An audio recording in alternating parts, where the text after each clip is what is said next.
Today is going to be global harmonization systems. And why the change?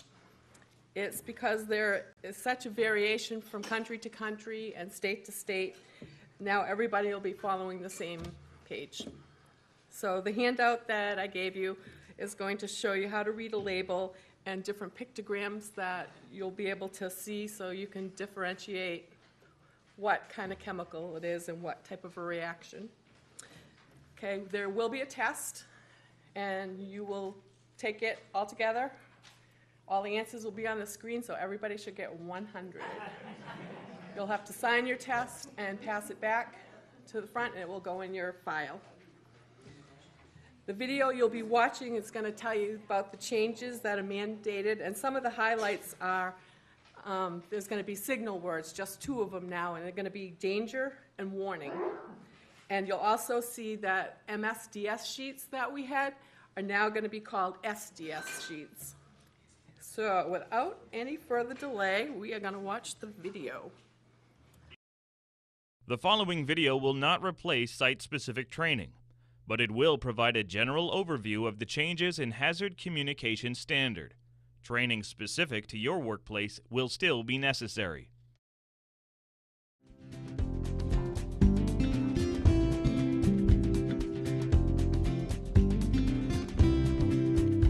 Thank you for taking a few minutes to sit down and watch this informational video about the important changes that OSHA and the state of Maine have adopted regarding Hazard Communication Standard. These changes are aimed at aligning our workforce with the United Nations globally harmonized system of the classification and labeling on chemicals. Note that the acronym GHS is used throughout this video and in much of the OSHA documentation. You will also see HCS used in place of Hazard Communication Standard. Coming up, we will discuss in detail the more notable changes focusing on what information will be required on labels, including product identifiers, signal words, hazard statements, precautionary statements, supplier information, and pictograms. We will also focus on the changes to the safety data sheets that accompany hazardous chemicals. But first, let's talk about why these standards are going into effect and what benefit they will have for you. In a nutshell, the HCS, as written in 1983, gave workers a right to know what they were handling, but the new globally harmonized system gives workers the right to understand them. In the past, manufacturers had to evaluate any chemicals they produced or imported, and although they had to label them displaying hazard information, they were allowed to convey that information in any way they chose. Under the new GHS system, a single set of standards has been created to classify chemicals based on their health and physical hazard. It will also standardize the hazard communication elements and the safety data sheets that are created for chemicals. How big a deal is this? Well, in the United States alone, this new standard will cover more than 43 million workers who produce or handle hazardous material in more than 5 million different workplaces. The GHS rulemaking is the result of more than 2 decades of international negotiation and national discussion aimed at creating one worldwide standard for the classification and labeling of hazardous chemicals in the workplace. Its sole purpose is to make the employee safer. First, the new labeling standards. All manufacturers and importers must evaluate the chemicals that they produce in their workplace or import and classify them in accordance to this section. Let's start by looking at what the requirements are for these labels and how you can read them, and then we can take a look at how they will appear. The product identifier is how the hazardous chemical is identified. This can be, but is not limited to, the chemical name, code number, or batch number. The manufacturer, importer, or distributor can decide the appropriate product identifier. The same product identifier must be on both the label and in Section 1 of the Safety Data Sheet, which we will discuss later. The signal words are used to indicate the relative level of severity of the hazard and alert the reader to a potential hazard on the label. There are only two words used as signal words: danger and warning. Within a specific hazard class, danger is used for the more severe hazards and warning is used for the less severe hazards. There will only be one signal word on the label, no matter how many hazards a chemical may have. This is important to remember. So if you are handling a container that has multiple hazards in it, even though both will be identified on the label, if one of the hazards warrants a danger signal word and another warrants the signal word warning, then only danger should appear on the label. Hazard statements describe the nature of the hazard or hazards of a chemical, including, where appropriate, the degree of hazard. An example might be, causes damage to kidneys through prolonged or repeated exposure when absorbed through the skin. Or, if there were multiple statements, highly flammable liquid and vapor may cause liver and kidney damage. All of the applicable hazard statements must appear on the label. Precautionary statements describe recommended measures that should be taken to minimize or prevent adverse effects resulting from exposure to the hazardous chemical or improper storage or handling. There are 4 types of precautionary statements: prevention, to minimize exposure; response, in case of accidental spillage or exposure; storage; and disposal. An example might be, do not breathe dust, fume, gas, mist, vapors, or spray. Get medical advice or attention if you feel unwell. Store at room temperature. Dispose of contents or container in accordance with local, regional, national, and international regulations. A / designates that the classifier can choose one of the precautionary statements. Supplier information includes name, address, and telephone number of the chemical manufacturer, importer, or other responsible party. Pictograms are graphic symbols used to communicate specific information about the hazards of a chemical. The required pictograms consist of a red square frame set at a point with a black hazard symbol on a white background, sufficiently large enough to be clearly visible. A red square frame set at a point without a hazard symbol is not a pictogram and is not permitted on the label. Let's look at the 9 pictograms that the GHS will be using. The first symbol represents a health hazard, and its dangers include carcinogens, mutagenicity, reproductive toxicity, respiratory sensitizers, target organ toxicity, and aspiration toxicity. Next is the flame symbol, and its hazards include flammables, pyrophorics, self-heating, the possibility of emitting a flammable gas, self-reactives, and organic peroxides. Then we have the exclamation mark icon. Its hazards are skin and eye irritants, skin sensitizers, acute toxicity that is harmful, narcotic effects, respiratory tract irritants, and things that are hazardous to the ozone layer. This last one is a non-mandatory reason to add the symbol. Next is the gas cylinder pictogram. This symbol means that there are gases under pressure in the container. After that, we have the corrosion image. The perils of this symbol include skin corrosion or burns, eye damage, and that it could be corrosive to metals. Following corrosion is the exploding bomb representation. Its hazards are explosives, self-reactives, and organic peroxides. Then we come to the pictogram that shows a flame over a circle. The danger here is of oxidizers. The skull and crossbones icon is next, and in this case it stands for acute toxicity that is fatal or toxic. And finally, we have the environment symbol, which is the only non-mandatory pictogram in the group. It signifies aquatic toxicity. Now that we have looked at the types of information on the label and examined what all of the pictograms symbolize, let's look at a couple of examples of labels that fit into the new global harmonization system and see if we can identify all of the parts. Remember, the layout of the label might be a little different from product to product, but the information should be consistent.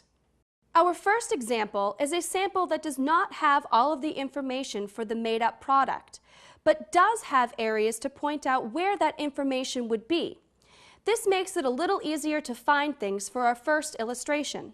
The product identifier would have a code and product name here. The supplier identification will at the very least include the name, address, and telephone number for the company who manufactured the product. Next, we have the precautionary statement, which, as we covered earlier, can include 4 types of information: prevention, response, storage, and disposal. Then the pictograms that are associated with this hazard. Here we see health hazard and flame. Beneath that is the signal word associated with this label. Here we see that this product has been labeled with the danger identifier. Remember that there were only 2 possible signal words that a label can have: warning and danger. And of the 2, danger is the one that poses a higher risk to the individual that handles the container.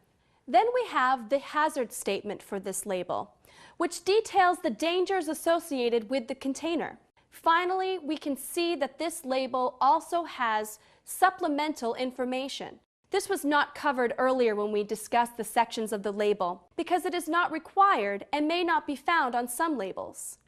It is, however, a way for the label producer to provide additional information that it deems helpful. That was one sample label. Now let's look at another one.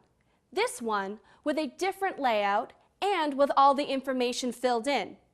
The different categories might be a little harder to identify, but let's try. Let's try this one a little different. I will tell you what you are looking for and give you a second to look for it before it is highlighted on the screen. First, can you see the signal word? Here it is. We can see that this label has been marked with a warning identifier. Now can you point out the supplier identification? That one was a little tricky, as it is at the bottom of this label and was near the top of the first one we saw. Next, see if you can locate the hazard statement. It is just this simple statement here: harmful if swallowed. Which pictogram does this label display? Right, the exclamation mark. Do you recall the perils associated with this one? Here they are: skin and eye irritants, skin sensitizers, acute toxicity that is harmful, narcotic effects, respiratory tract irritants, and things that are hazardous to the ozone layer. So we know one of these hazards is in the container we are examining. Okay, back to the label. Let's try pointing out the product identifier. Looks like we are dealing with bad stuff cleaner and that the batch number is listed below it. Finally, can you see the precautionary statement? Correct. It's everything that is left on the label.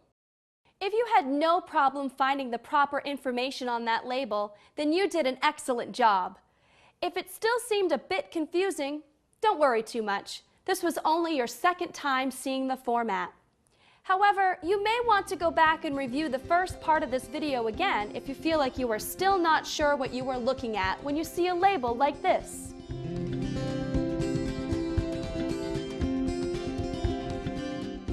The Hazard Communication Standard, revised in 2012, requires that the chemical manufacturer, distributor, or importer provide safety data sheets, which are often referred to as SDSs and were formerly known as Material Safety Data Sheets, or MSDSs, for each hazardous chemical to downstream users to communicate information on these hazards. Most of the information that is in the new format is the same as what you saw in the MSDSs. However, the big change is that the safety data sheets will now require that information is presented in a consistent, more user-friendly format. This format consists of 16 sections, requires that they are numbered, and that the headers for each are listed on every card.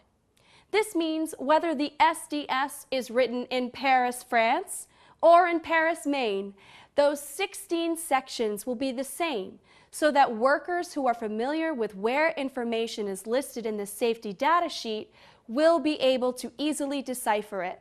The bottom line is that the new SDSs will be more user-friendly and easier to understand. Section 1 is identification, and it includes the product identifier, manufacturer or distributor's name, address, phone number, emergency phone number, recommended use, and restrictions on use. Section 2 explains hazard identifications, and this includes all hazards regarding the chemical and required label elements. Section 3 is for composition and/or information on ingredients, and it includes information on chemical ingredients and trade secret claims. Section 4 displays first aid measures and includes important symptoms and/or effects that might arise, whether acute or delayed, and it states required treatment. Section 5 relates to firefighting measures and lists suitable extinguishing techniques, equipment, and chemical hazards that can arise when the chemical burns. Section 6 is about accidental release measures, and it lists emergency procedures, the protective equipment that might be required, the proper methods of containment, and the suggested methods of cleanup. Section 7 explains handling and storage, and it lists precautions for safe handling and storage of the chemical, and it includes storage incompatibilities. Section 8 displays exposure controls and/or personal protection, and it lists OSHA's permissible exposure limits for the hazardous substance. It also includes the threshold limit values, the appropriate engineering controls, and the personal protective equipment that is suggested for dealing with the chemical. Well, we are halfway through the safety data sheet, and it is worth noting at this point that the previous sections, numbers 1 through 8, contain general information about the chemical, its identification, any hazards, its composition, required safe handling practices, and emergency control measures, like firefighting. This material should be helpful to those that need to get the information quickly. Going forward, Sections 9 through 11, along with Section 16, contain other technical and scientific information. The SDS must also contain Sections 12 through 15 to be consistent with the new globally harmonized system. But OSHA will not enforce the content of these sections because they concern matters handled by other agencies. Section 9 relates to the physical and chemical properties, and it lists the chemical's characteristics. Next, Section 10 explains the stability and reactivity of the chemical as it lists the possibility of hazardous reactions for the substance. Section 11 displays toxicological information and includes routes of exposure such as inhalation, ingestion, and skin or eye contact. It also explains related symptoms, whether they have acute or chronic effects, and the numerical measures of toxicity that the substance has. Section 12 covers ecological information, and it provides information to evaluate the environmental impact of the chemical if it were released into the environment. Section 13 states the disposal considerations and gives guidance on proper disposal practices, recycling or reclamation of the chemicals or their containers, and any other safe handling practices. Section 14 examines transport information and includes guidance on classification information for shipping and transporting of hazardous chemicals by road, air, rail, or sea. Section 15 is about regulatory information. This section identifies the safety, health, and environmental regulations specific for the product that is not indicated anywhere else on the SDS, including information from other regulatory bodies such as OSHA, the Department of Transportation, Environmental Protection Agency, or Consumer Product Safety Commission. And Section 16 covers any other information, and it includes the date of preparation for the SDS or when the last revision was made. It might also include any other useful information that has not been included yet. Wow, it sounds like a lot, but remember that this was all information that was being covered before. It is now just being organized in a way that will be easier to read and use. You might start seeing safety data sheets that look like this right now, as the format has been released as an option for manufacturers and distributors. But in the very near future, the optional part will come out of that, and you will see one of these for every chemical container that you handle. Before we get to the timeline of when these changes will start to appear in your workplace, there is another change that will affect you as an employee. Up until now, when you use the HMIS, or Hazardous Materials Identification System, there was a numerical number assigned that represented the level of danger associated with that substance, and that system used a scale of 1 to 4, with 1 being the least hazardous and 4 being the most dangerous. The GHS system will also incorporate a scaling system, and it too will use the numbers 1 through 4. However, under the global harmonization system, 1 will now represent the most severe hazards, and chemicals marked with a 4 will hold the least amount of danger. All of these things are really big changes, especially when implementing them to so many companies. But things are going to move fairly quickly. The timeline for these changes looks like this. As of December 2013, employees must be trained on the new label elements and the SDS format. By June of 2015, all manufacturers must comply with the provisions of this new hazard communication standard. But they will be allowed to ship previously made products up until December 2015, which means that all new hazardous chemicals shipped after June 1st, 2015 will have the specific elements, the signal word, and pictograms we covered in part 1 of this video, along with the SDS that is set up in the 16 sections we discussed in part 2. And we should also note that by June 2016, all alternative workplace labeling and hazard communication programs will need to be updated as well. There should be a consideration for any additional employee training for any newly identified physical or health hazards. As employees, you should find that safety data sheets are readily accessible for all hazardous chemicals in your workplace, whether kept in a binder or in a computer that is open for access to everyone. In fact, employers must keep a written program describing how the rules will be implemented, including a list of hazardous chemicals and methods for informing employees about related non-routine tasks. Employers must make sure that this program is kept current when these new provisions are implemented. For instance, updating the list of hazardous chemicals when needed. It is important to remember that this video is a support tool to help you better understand the overall changes to the labeling system and the safety data sheets GHS and OSHA has mandated. But it is not specific to your individual workplace, and you will still need site-specific training. If you have any questions, there are a lot of resources available on the OSHA.gov website, including examples of safety data sheets, new GHS labels, and the pictograms that will be on them. Thank you for watching this video. We hope that it has helped prepare you for the coming hazard communication changes. Please take a second and pause the playback when the next screen comes up with 3 questions, and then see if you can answer each one correctly, just to make sure you are comfortable with the new GHS standards.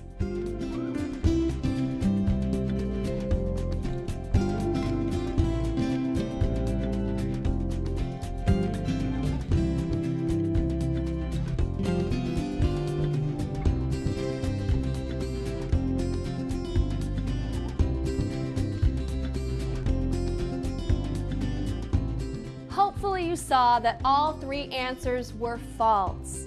If not, You might want to consider watching this video again or reading more about the GHS changes that are coming. Again, thank you for taking the time to watch this video. Good luck, and we hope that the global harmonization system will help you be safer and happier in the workplace. Okay, we're going to do the test now. Moving right along. Okay. Question number 1, your department's hazard communication program is not required to have a written plan. True or false? Correct. Number 2, skin sensitization is an example of a blank hazard class. You got it, health A. Number 3, one pictogram may be used to represent several hazards within a class. True or false? Okay. Which signal word on a label represents the more severe hazard, danger or warning? Very good. Number 5, the 16 sections of the GHS safety data sheets may be listed in any order that the agency issuing the document chooses. True or false? That is, false is correct. Number 6, your facility maintains the safety data sheet for all hazardous chemicals in the workplace. True or false? Okay.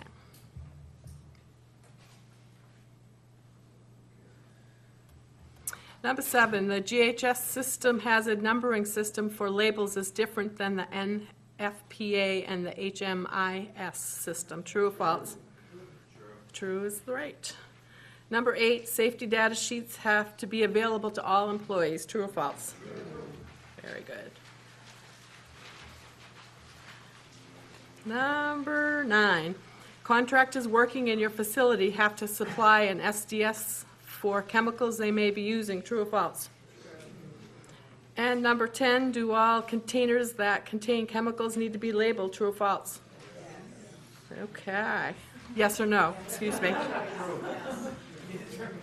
Okay, that's it. Everybody will be updating their formerly known material data sheets, now be called SDS, and we'll be coming around and checking those.